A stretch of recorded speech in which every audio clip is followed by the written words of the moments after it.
حضور اکرم صلی اللہ علیہ وسلم نے ایک نہیں متعدد شادیاں کر کے امت کو بتلایا ہے کہ شادیاں کس کس طرح کی جا سکتی ہیں۔ سفر میں شادی، کوئی اس کو اس زمانے میں تصور نہیں کر سکتا کہ ایک آدمی سفر میں چلتے ہوئے شادی کر لے، سفر میں چلتے ہوئے رخصتی ہو جائے، سفر میں چلتے ہوئے ولیمہ ہو جائے۔ حضور اکرم صلی اللہ علیہ وسلم نے اپنے کسی عزیز کی شادی میں نہیں بلکہ خود حضور اکرم صلی اللہ علیہ وسلم نے سفر میں شادی کی ہے، سفر میں شادی کی ہے، یہ بتانے کے لیے کہ یہ اتنا آسان عمل ہے کہ ایک آدمی مسافر ہے، اس کے پاس سامان اس کے سفر کے بقدر ہے، اس کے پاس رات گزارنے کے لیے انتظام نہیں ہے، سفر میں ہے، رات گزارنے کا انتظام نہیں ہے، سفر میں ہے، کھلانے کا انتظام نہیں ہے، سفر میں ہے، مہر کہاں سے ادا کرے گا؟ دعوت ولیمہ کہاں سے کرے گا؟ حضور اکرم صلی اللہ علیہ وسلم نے سفر میں بھی شادی کر کے دکھلا دیا کہ نکاح اور شادی اتنا آسان راستہ ہے اور اس کا خرچ، اس کے اخراجات اتنے معمولی ہیں کہ سفر میں بھی شادی کی جا سکتی ہے۔ ایک نہیں متعدد شادیاں کر کے دکھلایا۔ کیوں؟ آپ نے شادیاں سادگی سے کیوں کی ہیں؟ نعوذ باللہ آپ کو تنگی تھی، آپ کی نبوت فقر والی طلب کی گئی تھی، آپ یہ چاہتے تھے کہ میں امت کو تمام ضروریات فقر اور تنگی کے ساتھ کر کے دکھلاؤں، امت یہ نہ سمجھے کہ اگر مال ہوگا تو فطری تقاضے پورے ہوں گے، مال نہیں ہوگا تو فطری تقاضے پورے نہیں ہوں گے۔ آپ صلی اللہ علیہ وسلم نے اپنی فقر والی نبوت میں، یہاں تو فقر میں آدمی ایک شادی نہیں کر سکتا، آپ نے فقر والی نبوت میں 11 شادیاں کر کے دکھلائی۔ ہم سے طریقہ معلوم کرو، ہمارے طریقے پر آؤ، تمہیں ایک شادی نہیں تم 4 شادیاں بھی اگر کرو گے نبوت کے طریقوں پر تو آسان ہے، اور یہودیت کے طریقوں پر جاؤ گے تو ایک شادی کرنا بھی تمہارے لیے مشکل ہے۔ حضور اکرم صلی اللہ علیہ وسلم نے شادی اور نکاح اس کو ایسی عبادت قرار دیا ہے، میں قسم کھا کر کہتا ہوں، جس طرح نماز کا صحیح طریقے پر ادا ہونا اس کو حرام سے، منکرات سے بچانے کا ذریعہ ہے، اس کے بعد سب سے پہلا عمل، نماز کے بعد سب سے پہلا عمل وہ بیاہ اور شادی ہے، جو اس کو معاشرے کی لائن کے منکرات سے اور اس کی نظر کی حفاظت اور اس کی شرمگاہ کی حفاظت کرانے کا سب سے بنیادی عمل ہے۔ جس طرح نماز کا بگڑنا زندگی کو بگاڑ دیتا ہے، اس طرح شادیوں کا بگڑنا معاشرے کو بگاڑ دیتا ہے۔ نماز اس طرح منکرات سے روکنے کا ذریعہ ہے، شادی معاشرے کی لائن کے منکرات سے روکنے کا بنیادی ذریعہ ہے۔ فرمایا نکاح کرو، مسجد میں کرو، نکاح کا اعلان کرو، یہ نہیں فرمایا اشتہار کرو، فرمایا نکاح مسجد میں کرو۔ نکاح کے مسجد میں ہونے کا امر بتلا رہا ہے کہ یہ کوئی نماز اور عبادت سے مشابہ عمل ہے۔ جس طرح پابندیاں نماز میں ہیں، نیت اور دعاؤں کے مجموعے کا نام نماز ہے، اسی طرح بہت سے احکام اور متعین طریقے کا نام شادی ہے۔ میرے دوستوں عزیزو، صرف شادی نہیں، زندگی کی کوئی بھی ضرورت اگر محمد صلی اللہ علیہ وسلم کے طریقے سے ہٹتی ہے تو وہ مشکلات پیدا کرے گی۔ آپ صلی اللہ علیہ وسلم نے نکاح کر کے دکھلائے، اپنے بھی اپنے صحابہ کی بھی، امت کے بتلانے کے لیے کہ امت کے جان اور مال کا مصرف شادیاں نہیں ہیں، بلکہ امت کے جان و مال کا مصرف اللہ کے دین کو دنیا میں قائم کرنا اور امت کو ضلالت سے اور گمراہی سے نکال کر ہدایت کے راستے پر لانا، یہ امت کے جان اور مال اور وقت کا سب سے پہلا مصرف ہے۔ شادی کو مال کے خرچ کی جگہ سمجھنا خلاف سنت ہے۔ شادی کو مال کا مصرف سمجھنا خلاف سنت ہے. آپ کو نہیں ملے گا کہ حضور اکرم صلی اللہ علیہ وسلم نے اپنی شادی میں یا کسی صحابی کی شادی میں کسی کی شادی کو یہ کہہ کر روک دیا ہو تمہارے پاس مال نہیں تم شادی مت کرو.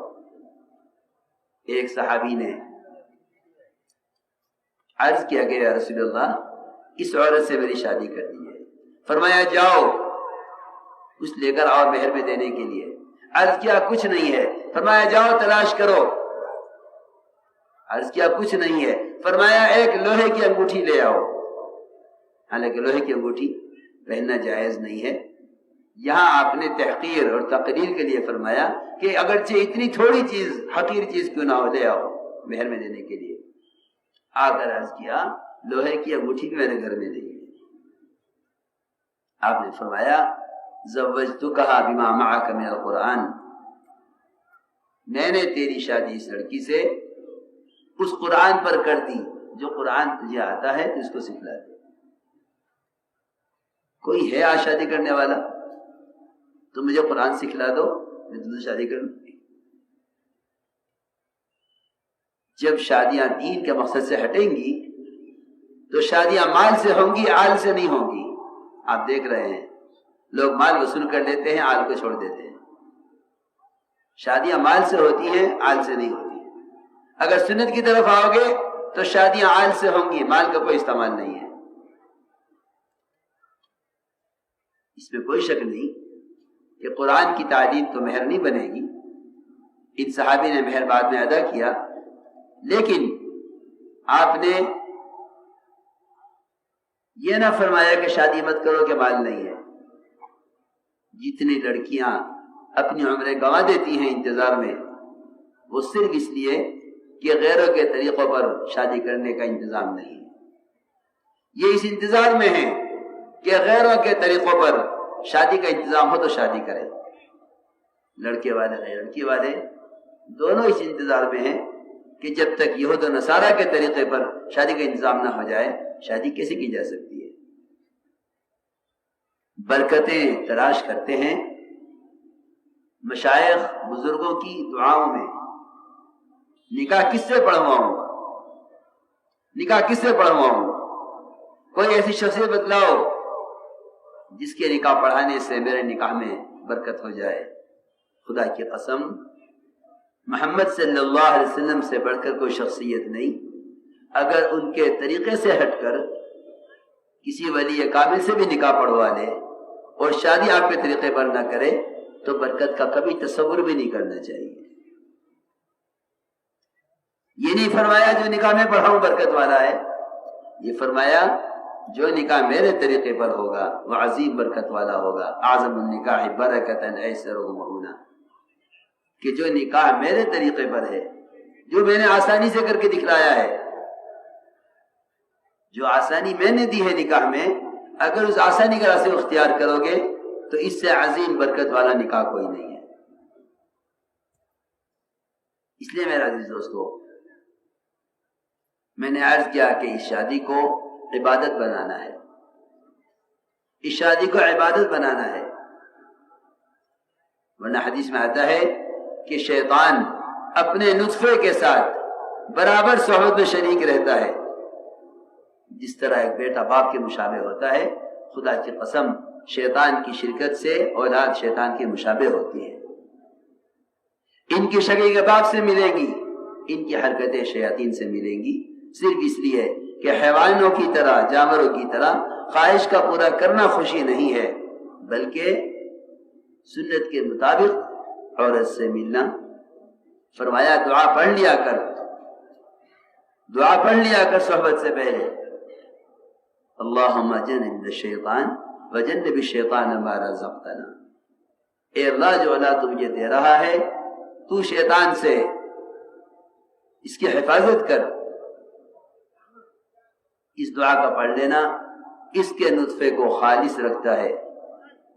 ہم سمجھتے تھے ہم اولاد کی تربیت کی فکر کرتے ہیں جب اولاد ہاتھ سے نکل جاتی ہے, حالانکہ ان کی اس اولاد کی تربیت کی فکر بڑے ہونے کے بعد نہیں, پیدا ہونے کے بعد نہیں, بلکہ جس وقت آدمی صحبت کر رہا ہو اس وقت سوچ لے کہ اسے اولاد کیسی چاہیے. جس حیوانیت کا یہ صحبت میں، جس حیوانیت پر یہ صحبت میں عمل کرے گا، اسی حیوانیت پر اولاد پیدا ہوگی. معاشرے کے بگڑنے کا سب سے پہلا سبب یہ ہے. اس لیے ہر موقع کی سنتیں بتلائی ہیں. فرماتی ہیں عائشہ رضی اللہ تعالی عنہ، ما رأیت منہ ولا رأى منی، ما رأیت منہ ولا رأى منی. عائشہ رضی اللہ فرماتی ہیں میں نے کبھی آپ کی شرمگاہ، آپ نے کبھی میری شرمگاہ نہیں دیکھی، کبھی نہیں. ما رأیت منہ ولا رأى منی. جب حیا ختم ہو جاتی ہے، لوگ سمجھتے ہیں کہ حیا یہ ہے کہ آدمی جو کچھ کرے چھپ کر کرے. نہیں، خدا کی قسم، چھپ کر کرنا، چھپ کر غلط کام کرنا بے حیائی ہے.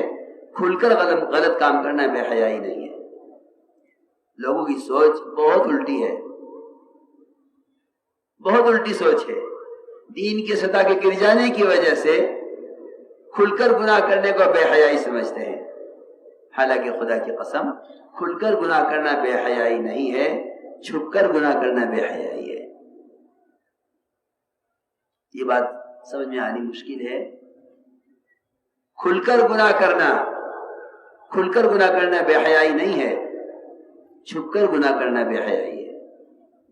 کیوں؟ اس لیے کہ حیا کا تعلق اللہ سے ہے، مخلوق سے نہیں. عثمان رضی اللہ تعالی عنہ فرمایا احیاہم عثمان، کہ ایسے حیا والے کہ غسل خانے میں کبھی کپڑے نہیں اتارتے تھے غسل کے لیے. غسل خانے میں غسل کے لیے کپڑے نہیں اتارتے تھے.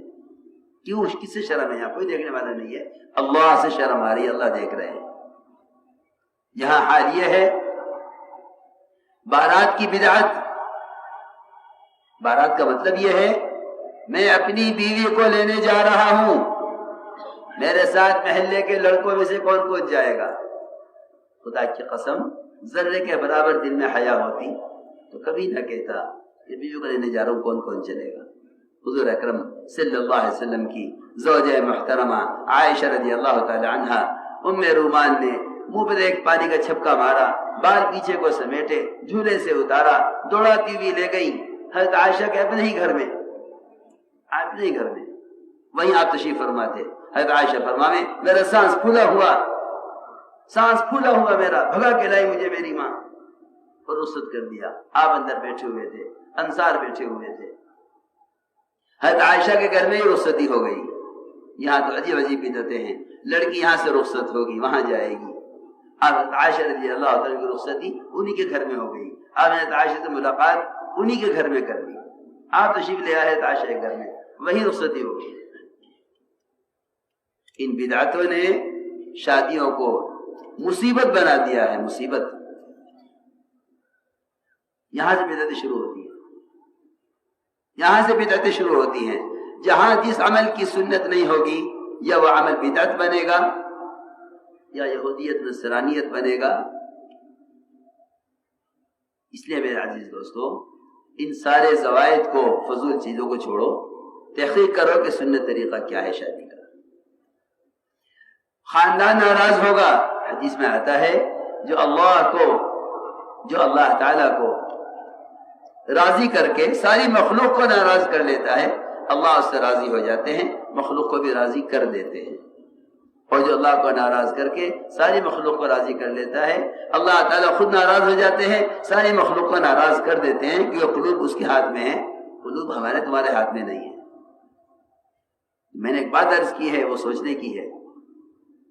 کھل کر گناہ کرنا بے حیائی نہیں ہے، چھپ کر گناہ کرنا بے حیائی ہے.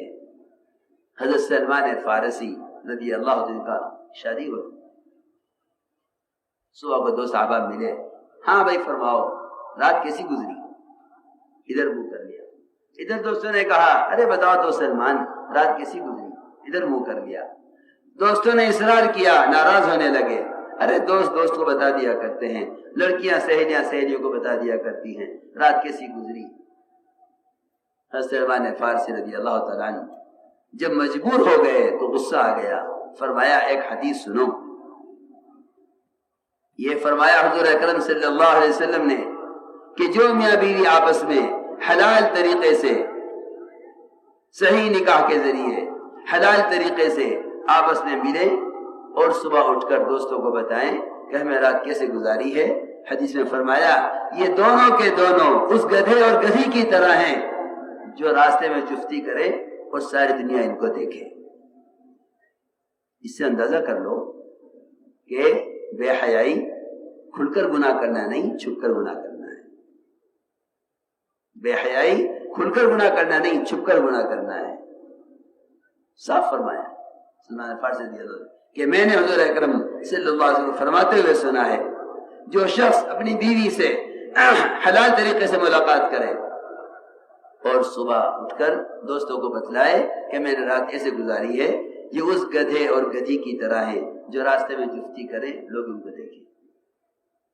سوچو غور کرو، جب صرف حلال طریقے سے حاجت پوری کر کے خبر کرنے والا گدھے کی طرح ہے تو کھل کر گناہ کرنے والا اس گدھے سے بڑا حیوان کیا ہوگا؟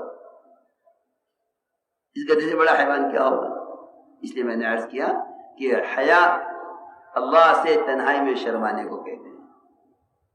حیا اللہ سے تنہائی میں شرمانے کو کہتے ہیں۔ بندوں سے شرمانا حیا نہیں ہے، حیا کا تعلق صرف اللہ کی ذات سے ہے۔ اس لیے شادیوں میں اسراف سے بچو، شادیوں میں اسراف سے بچو۔ جتنا اسراف زیادہ ہوگا اتنی اذیت زیادہ ہوگی۔